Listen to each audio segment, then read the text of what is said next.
আজকে আমরা যেটা পড়বো সেটা হচ্ছে প্রসিদ্ধ গুজরাটি সাহিত্যিক পান্নালাল প্যাটেলের লেখা অদল বদল বলে যে গল্পটা। অদল বদল কথাটার অর্থই হচ্ছে যে দুই ব্যক্তির বা দুই বস্তুর মধ্যে যে পারস্পরিক স্থান পরিবর্তন, পাল্টাপাল্টি করে নেওয়া। চলো দেখা যাক যে কাদের মধ্যে বা কিসের মধ্যেই পাল্টাপাল্টিটা হচ্ছে।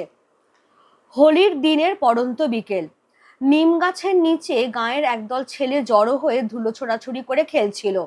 হাত ধরাধরি করে অমৃত ও ইসাব ওদের কাছে এলো। দুজনের গায়েই সেদিনকার তৈরি নতুন জামা, রং মাপ কাপড় সব দিক থেকেই একরকম। এরা দুজনে একই স্কুলে একই ক্লাসে পড়ে। রাস্তার মোড়ে এদের বাড়ি দুটো মুখোমুখি। দুজনের বাবাই পেশায় চাষি, জমিও প্রায় সমান সমান। দুজনকেই সাময়িক বিপদ আপদে সুদে ধার নিতে হয়। বলতে গেলে ছেলে দুটোর সবই একরকম, তফাৎ শুধু এই যে অমৃতের বাবা মা আর 3 ভাই রয়েছে, ইসাবের আছে শুধু তার বাবা। প্রথমেই তাহলে আমরা বুঝে যাচ্ছি যে এটা কিন্তু কোনো শহরের গল্প নয়, এটা হচ্ছে একটা গ্রামের গল্প, এবং গ্রামে একটা বিশেষ দিনের গল্প, হোলির দিন। সাধারণত গ্রাম বাংলায় যা হয় যে ছোট্টখাট্ট একটা উৎসব অনুষ্ঠান হলেও গ্রামের মানুষরা একেবারে আনন্দে মেতে ওঠে, আর এখানে সেটা একটা হোলির দিনের কথা। তো সেই হোলির দিনে পড়ন্ত বিকেল বেলায় গ্রামের একদল ছেলে কি করেছে, তারা নিম গাছের নিচে জড়ো হয়েছে এবং তারা নিজেদের মধ্যেই ধুলো ছোড়াছুড়ি করে খেলায় মত্ত। এই রকম সময় সেখানে দুই বন্ধু এসে হাজির। একজনের নাম অমৃত আর একজনের নাম ইসাব। এদের একটা বিশেষত্ব আছে, এদের প্রায় সবকিছুই একই রকম। কি রকম? প্রথমত তো এরা দুজনে একই স্কুলে একই ক্লাসে পড়ে। রাস্তার মোড়ে এদের বাড়ি দুটো মুখোমুখি, অর্থাৎ কিনা পাশাপাশি, যেটা আমরা পরে দেখতে পাবো।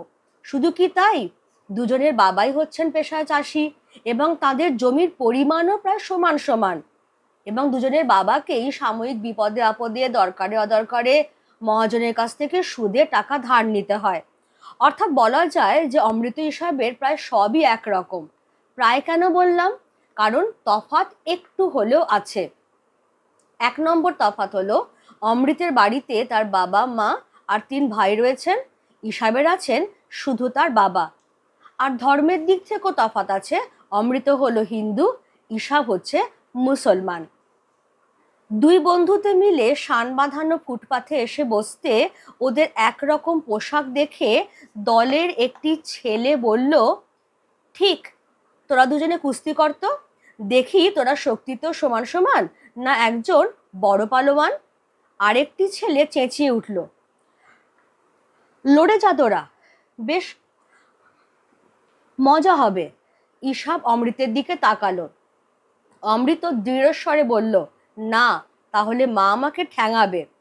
অমৃতের অত জোর দিয়ে বলার কারণ ছিল, বাড়ি থেকে বেরোবার সময় ওর মা সাবধান করে দিয়েছিলেন, নতুন জামা পাবার জন্য তুমি কি কাণ্ডটাই না করেছিলে, এখন যদি তুমি জামা ময়লা করে বা ছিঁড়ে আসো তাহলে তোমার কপালে কি আছে মনে রেখো।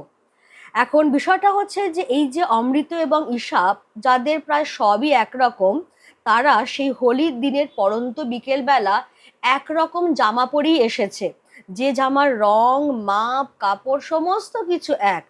এবার যে ছেলেরা অলরেডি ধুলো ছোড়াছুড়ি করে খেলা করছিল, তারা জানেই যে অমৃত আর ইসাবের মধ্যে অনেক দিক থেকে মিল আছে, আর এখন যখন একই রকম জামা দেখছে, তখন এই দলের মধ্যে থেকেই একটা ছেলে বলল, হ্যাঁ ভালো তো, তোরা একবার কুস্তি কর তো দেখি, তোদের যখন এতই মিল, দেখি তোরা শক্তিতেও সমান সমান না একজন আরেকজনের থেকে বেশি শক্তিধর।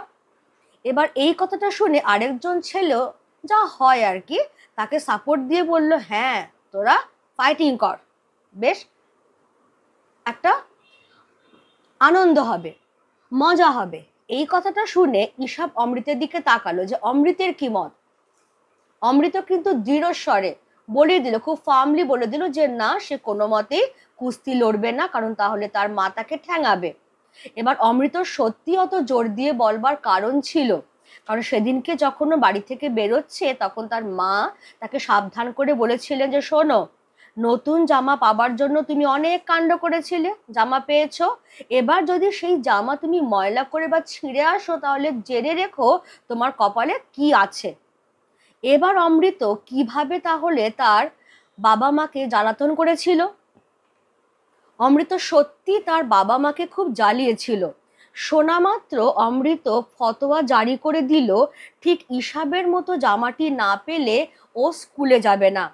মা ওকে অনেক বুঝিয়েছিল, ইসাবকে খেতে কাজ করতে হয় বলে ওর জামা ছিঁড়ে গেছে, আর তোরটা তো প্রায় নতুনই রয়েছে। মোটেই না, বলে কাঁদতে কাঁদতে অমৃত ওর জামার একটা ছেঁড়া জায়গায় আঙুল ঢুকিয়ে আরো ছিঁড়ে দেয়। মা তখন ওকে বেকায়দায় ফেলার জন্য বললেন, নতুন জামা দেবার আগে ইসাবের বাবা ওকে খুব মেরেছিলেন, তুইও সেরকম মার খেতে রাজি আছিস? অমৃত এতেও পিছপা হতে রাজি নয়। ও মরিয়া হয়ে বলল, ঠিক আছে, আমাকে বেঁধে রাখো, মারো, কিন্তু তোমাকে ইসাবের মতো একটা জামা আমার জন্য জোগাড় করতেই হবে। অমৃতের মা এসব ঝামেলা থেকে বাঁচবার জন্য বললেন, ঠিক আছে, তো বাবাকে গিয়ে বলগে। অমৃত জানতো মা না বললে ওর বাবার রাজি হবার সম্ভাবনা খুবই কম, কিন্তু অত সহজে হাল ছাড়ার পাত্র সে নয়। ও স্কুলে যাওয়া বন্ধ করে দিল, খাওয়া ছেড়ে দিল, এবং রাত্রিরে বাড়ি ফিরতে রাজি হলো না। শেষমেশ ওর মা হাল ছেড়ে দিয়ে অমৃতের বাবাকে ওর জন্য নতুন জামা কিনে দিতে রাজি করালেন। এরপর উনি গিয়ে ইসাবের বাবার গোয়াল ঘর থেকে লুকিয়ে রাখা অমৃতকে বাড়ি নিয়ে এলেন। তাহলে এই হচ্ছে কাণ্ডটা, যেটা এখান থেকে এই পর্যন্ত যেটা আমরা দেখলাম, যে অমৃত সত্যি তার বাবা মাকে খুব জ্বালিয়েছিল। অমৃত যেই শুনলো যে ইসাবের বাবা ওকে একটা নতুন জামা দিয়েছেন, সঙ্গে সঙ্গে সেও ফতোয়া জারি করে দিল। ফতোয়া মানে একদম আদেশ জারি করে দেওয়া, যে ঠিক ইসাবের মতো যদি একটা নতুন জামা ও না পায় তাহলেও স্কুলে যাবে না। খেয়াল করো, ইসাবের মতোই জামা ওকে পেতে হবে। অমৃতের মা অনেক বুঝিয়েছিলেন যে দেখো বাবা, ইসাবকে খেতে কাজ করতে হয় বাবার সঙ্গে, সেই জন্য জামাটা ছিঁড়ে গেছে, আর তোমারটা তো প্রায় নতুনই আছে।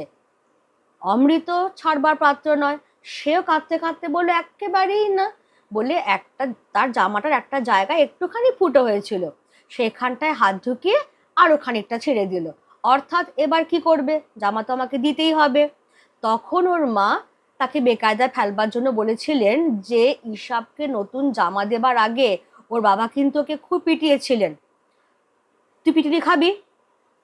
অমৃত এতেও পিছুপা হতে রাজি নয়। সে বলেছে, হ্যাঁ, আমাকে বেঁধে রাখো, মারো, যাই করো, ইসাবের মতো একটা জামা কিন্তু আমাকে দিতেই হবে। তো অমৃতের মা এইসব ঝুট ঝামেলা, সাংসারিক এত কাজ, তার মধ্যে এই ঝামেলা কার সহ্য হয়? তিনি তখন অমৃতকে বললেন, যা বাবাকে গিয়ে বল। অমৃত জানতো যে হোম ফ্রন্টে মায়ের কথাটাই চলে, সেই জন্য যদি মা একবার বলে দেয় না, তাহলে বাবাও সেটাকে হ্যাঁ তো করবেন না। সেই জন্য সে কি করলো, সেও খুব চালাক ছেলে, সে একটার পর একটা যেটা করতে লাগলো, স্কুলে যাওয়া বন্ধ করে দিল, খাওয়া দাওয়া ছেড়ে দিল, এবং রাত্রিরও বাড়ি ফিরল না। তখন বাধ্য হয়ে অমৃতের মা অমৃতের বাবাকে বলে ঠিক ইসাবের মতো একটা জামা অমৃতকে কিনে দিতে রাজি করালেন। তারপর অমৃতের বাবা গিয়ে অমৃতকে উদ্ধার করে আনলেন বলা যেতে পারে। অমৃত কোথায় লুকিয়েছিল? ইসাবের বাবার গোয়াল ঘরে, সেইখান থেকে তাকে বার করে নিয়ে এলেন। তো এই হচ্ছে সেই জামা পাবার ইতিবৃত্ত। এবার সেই একই রকম জামা পরে দুই বন্ধুতে মিলে হোলির দিনে এইখানে এসে হাজির হয়েছে, যেখানে ছেলেরা ধুলো ছোড়াছুড়ি করে খেলছিল। এবার বিষয়টা হচ্ছে, সুন্দর সাজগোজ করে বাড়ি থেকে বেরিয়ে অমৃতের একেবারেই ইচ্ছে ছিল না জামা কাপড় নোংরা হয় এমন কিছু করতে। বিশেষ করে ইসাবের সঙ্গে কুস্তি লড়তে তো সে একেবারেই গড়রাজি। তাহলে এটাই হচ্ছে মেন পয়েন্ট, যে একে তো জামাটা নতুন, ঠিক আছে, মাও তাকে বলে রেখেছেন যে নতুন জামা তুমি অনেক কষ্ট করে পেয়েছো, সেটা ছিঁড়ে আসলে বা ময়লা করে আসলে তোমার কপালে দুঃখ আছে, সেটা তো একটা ফ্যাক্টর আছেই। কিন্তু তার থেকেও বড় কথা, তাকে কিনা কুস্তি লড়তে হবে তার প্রিয় বন্ধু ইসাবের সঙ্গে, এতে অমৃতের সাংঘাতিক অমত রয়েছে। সেই জন্য সে একদমই কুস্তি লড়তে রাজি নয়। কেমন? এইবারে যেটা হচ্ছে সেটা কি, এমন সময় ছেলে ছোকরার দঙ্গল থেকে একজন এসে হাত দিয়ে অমৃতের গলা জড়িয়ে ধরে বলল, এসো আমরা কুস্তি লড়ি। এই বলে সে অমৃতকে খোলা মাঠে নিয়ে এলো। অমৃত ওর বাঁধন কেটে বেরোবার চেষ্টা করতে করতে বলল, দেখ কালিয়া, আমি কুস্তি লড়তে চাই না, আমাকে ছেড়ে দে। কালিয়া তো ওকে ছাড়লই না, বরং ছুঁড়ে মাটিতে ফেলে দিল। ছেলের দল আনন্দে চেঁচিয়ে উঠল, কালিয়া জিতেছে, অমৃত হেরে গেছে, কি মজা কি মজা। ইসাবের মেজাজ চড়ে গেল। ও কালিয়ার হাত ধরে বলল, আয়, আমি তোর সঙ্গে লড়বো। কালিয়া ইতস্তত করছিল, কুস্তি শুরু হয়ে গেল। ইসাব ল্যাং মারতেই কালিয়া ব্যাঙের মতো হাত পা ছড়িয়ে মাটিতে পড়ে গিয়ে চেঁচাতে লাগলো। তামাশা করে হলেও এখন ব্যাপারটা ঘোরালো হয়ে পড়েছে এবং কালিয়ার বাবা মা এসে ওদের পিটুতে পারে বুঝতে পেরে সবাই যে যেদিকে পারে পালিয়ে গেল। তাহলে অমৃত প্রথমে কুস্তি লড়তে একেবারেই রাজি ছিল না, প্রিয় বন্ধুর সঙ্গে কুস্তি লড়তে। কিন্তু হবে না, ছেলেদের দঙ্গল থেকে যে একটু পান্ডা গোছের, সেই ছেলেটির নাম হচ্ছে কালিয়া, সে এসে অমৃতর গলা জড়িয়ে ধরে বলল, এসো আমরা কুস্তি লড়ি। বলে অনিচ্ছা সত্ত্বেও সে অমৃতকে খোলা মাঠে নিয়ে গেল এবং অমৃত ওর বাঁধন কেটে বেরোবার চেষ্টা করছিল যে, দেখ কালিয়া, আমি কুস্তি লড়তে চাই না, আমাকে ছেড়ে দে। কালিয়া তো ওর কথা শুনলই না, বরং কুস্তির প্যাচে অমৃতকে ছুঁড়ে মাটিতে ফেলে দিল। বাকি ছেলেরা সবাই কালিয়ার পক্ষ নিয়ে তখন ভীষণ চিৎকার করে যে অমৃত হেরে গেছে, কালিয়া জিতে গেছে, কি মজাই তাই না হয়েছে। এবার বন্ধুর অপমানে ইসাবের মেজাজ তো গেছে চড়ে। সে এবার কালিয়াকে ধরে বলছে যে, চল, আমি তোর সঙ্গে কুস্তি লড়বো। এবার অমৃত একটু সাধারণ ঘরের ছেলে, সে তো অত খেতে খামারে কাজ করে না, তাই তার গায়ে অত জোর নেই। কিন্তু ইসাব তার বাবার সঙ্গে খেতে খামারে কাজ করে, তাই তার গায়ে যথেষ্ট জোর আছে। আর সেই জন্যই কালিয়া ইসাবের সঙ্গে কুস্তি লড়তে কিন্তু ইতস্তত করছে। কিন্তু বন্ধুর অপমান ইসাব অত সহ্য করবে না, সেই জন্য সে কালিয়াকে নিয়ে কুস্তির মাঠে যাচ্ছে এবং এক ল্যাং মারতেই কালিয়া ব্যাঙের মতো হাত পা ছড়িয়ে মাটিতে পড়ে গিয়ে চিৎকার করতে লাগছে। যতটা না লেগেছে তার থেকে 10 গুণ বেশি চিৎকার করছে। এবার এই রকম হাইমাই খাই চিৎকার শুনে বাকি বন্ধুরা যে যার মতো কেটে পড়ছে, কারণ ব্যাপারটা তামাশা করে শুরু হলো, এখন একটু ঘোরালো হয়ে গেছে। কালিয়ার এই চিৎকার শুনে তার বাবা মা চলে আসবে, যাকে হাতের সামনে পাবে তাকে ধরেই পেটাবে। সেই ভয়ে সবাই যে যেদিকে পারে পালিয়ে গেল। তারপর যেটা হচ্ছে, অমৃত আর ইসাবও রণভূমি ত্যাগ করলো। কিছুটা যেতেই অমৃতর নজরে এলো যে ইসাবের জামার পকেট ও 6 ইঞ্চি পরিমাণ কাপড় ছিঁড়ে গেছে। ওরা ভয়ে কাঠ হয়ে গেল।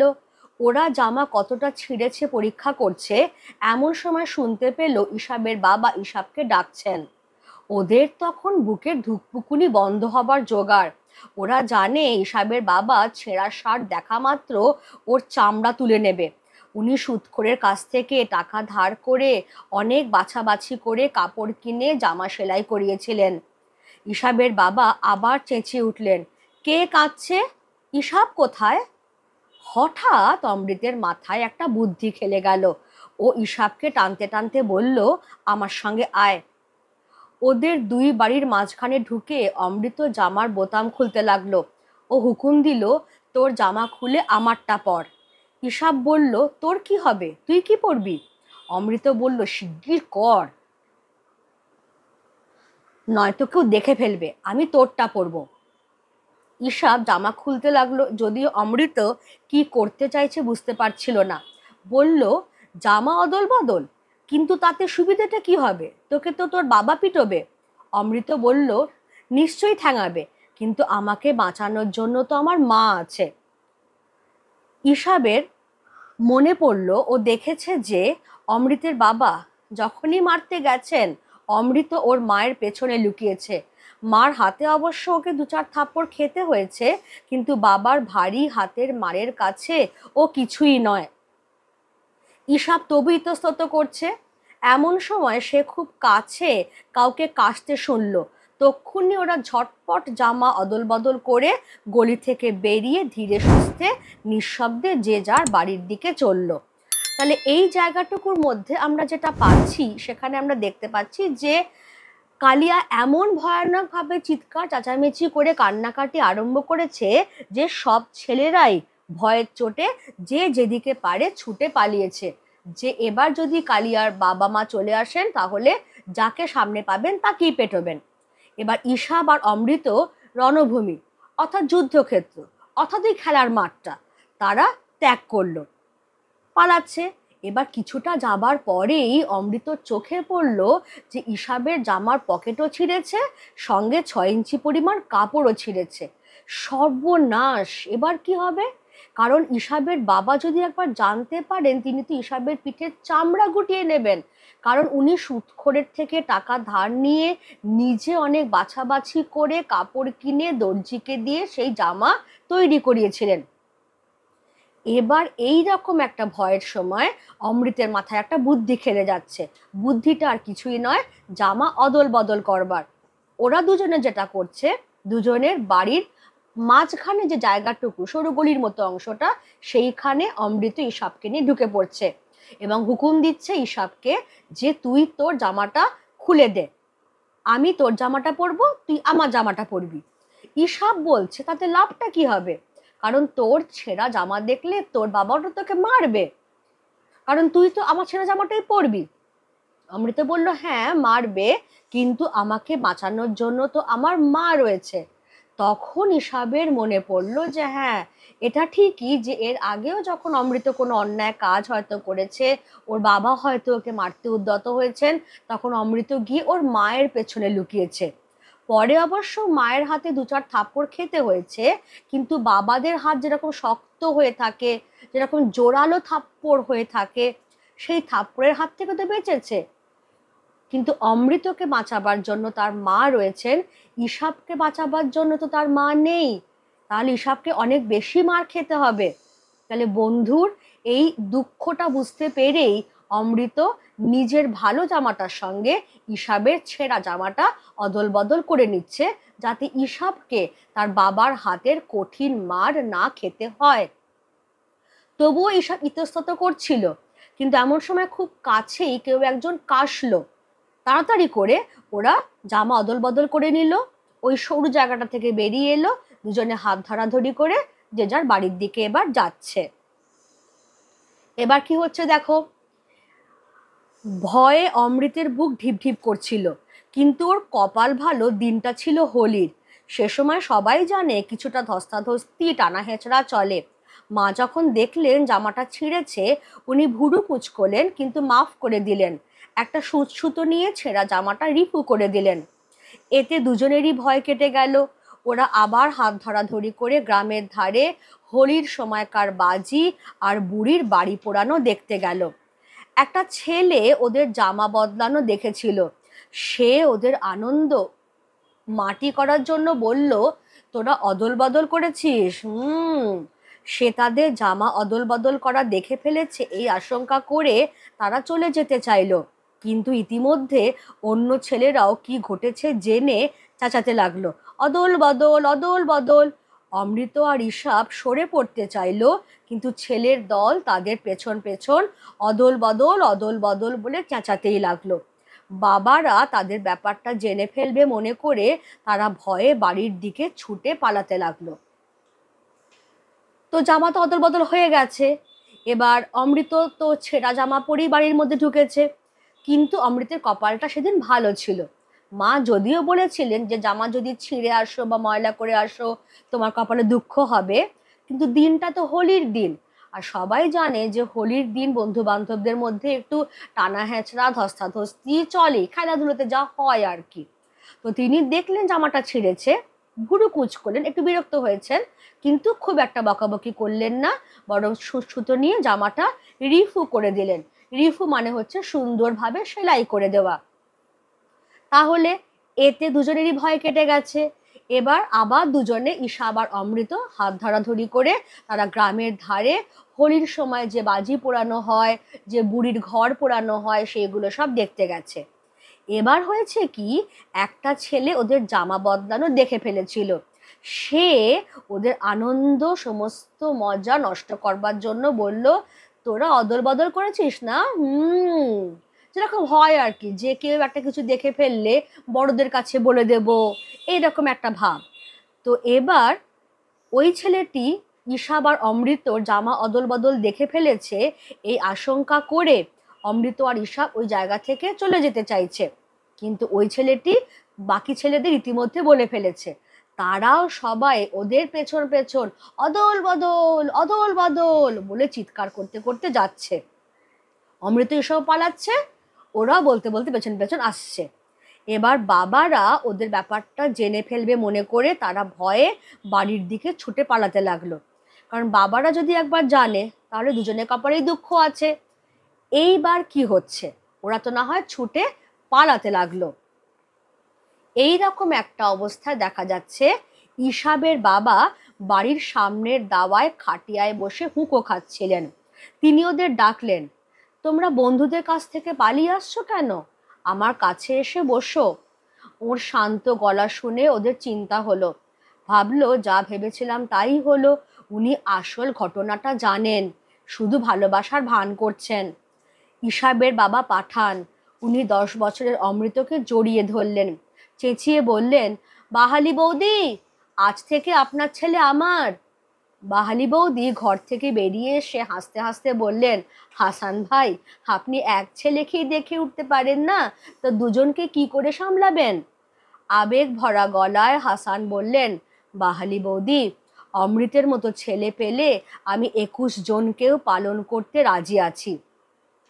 তাহলে এই জায়গাটায় কি হচ্ছে, ঈশাব আর অমৃত তারা বন্ধুদের হাত থেকে বাঁচবার জন্য ভয় পালাতে চাইছে, কারণ বাবারা যাতে ওদের জামা অদল বদলের ঘটনাটা না জানতে পারে। ওদেরকে পালাতে দেখে ঈশাবের বাবা তার বাড়ির সামনে দাওয়া, দাওয়া মানে উঠোন, সেখানে একটা খাটিয়ায় বসে তিনি হুঁকো খাচ্ছিলেন। তিনি বললেন, আরে আরে, তোমরা বন্ধুদের কাছ থেকে পালিয়ে আসছো কেন? এসো, আমার কাছে এসে বসো। এবার ওর এত শান্ত গলা শুনে অমৃত ঈশাব দুজনেরই চিন্তা হলো যে না, লক্ষণ তো সুবিধের নয়, যা ভেবেছিলাম তাই হয়েছে। উনি আসল ঘটনাটা জেনে গেছেন, এখন শুধু ভালোবাসার ভান করছেন। ভালোবাসার ভান করে আমাদেরকে ডাকবেন, তারপর আমাদেরকে বেশ করে ঠ্যাঙাবেন। কিন্তু দেখা গেল ঈশাবের বাবা, যিনি জাতিতে পাঠান, তিনি 10 বছরের অমৃতকে জড়িয়ে ধরলেন। পাশের বাড়িটায় অমৃতদের, তিনি তার বাড়ি থেকেই অমৃতের মাকে বাহালি বৌদি বলে সম্বোধন করে বলছেন, ও বাহালি বৌদি, আজকে থেকে আপনার ছেলে আমার হলো। পাশের বাড়ি থেকে অমৃতের মাও পেরিয়ে আসছেন, হাসতে হাসতেই বলছেন, হাসান ভাই, আপনি এক ছেলেকেই দেখে উঠতে পারেন না, দুজনকে কেমন করে দেখবেন? তখন হাসান ভাই অর্থাৎ হাসান পাঠান, ঈশাবের বাবা, তিনি খুব আবেগ ভরা গলায় বলছেন, বাহালি বৌদি, যদি অমৃতের মতো ছেলেকে পাই না, তাহলে আমি 21 জনকেও পালন করতে রাজি আছি। তাহলে কি এমন করেছে অমৃত, কি এমন শুনেছেন হাসান ভাই যে তিনি এই কথা বলছেন? কেশে গলা পরিষ্কার করে পাঠান বাহালি বৌদিকে বললেন, ছেলে দুটোকে গলিতে ঢুকতে দেখি ভেবে নিলাম দেখতে হবে ওরা কি করে। পাড়াপড়শি মায়ের দল পাঠানের গল্প শোনার জন্য ঘিরে দাঁড়ালো। উনি অল্প কথায় ছেলেদের জামা বদলের গল্পটা বললেন। আরও বললেন, ঈশাব অমৃতকে জিজ্ঞেস করেছিল, তোর বাবা যদি তোকে মারে কি হবে? অমৃত কি জবাব দিয়েছিল জানেন? বলেছিল, কিন্তু আমার তো মা রয়েছে। সজল চোখে পাঠান বললেন, কি খাঁটি কথা! অমৃতের জবাব আমাকে বদলে দিয়েছে, ও আমাকে শিখিয়েছে খাঁটি জিনিস কাকে বলে। অমৃত ও ঈশাবের পরস্পরের প্রতি ভালোবাসার গল্প শুনে তাঁদেরও বুক ভরে গেল। ইতিমধ্যে ছেলের দল বাজি আর বুড়ির বাড়ি পোড়ানো দেখে ফিরছিল। তারা ঈশাব অমৃতকে ঘিরে বলতে লাগলো, অমৃত ঈশাব, অদল বদল ভাই, অদল বদল। এবার অবশ্য ঈশাব ও অমৃত অপ্রস্তুত বোধ করলো না, বরঞ্চ অদল বদল বলাতে তাদের ভালোই লাগলো। অদল বদলের গল্প গ্রামের বাড়ি বাড়ি ঘুরে গ্রাম প্রধানের কানে গেল। উনি ঘোষণা করলেন, আজ থেকে আমরা অমৃতকে অদল আর ঈশাবকে বদল বলে ডাকবো। ছেলেরা খুব খুশি হলো।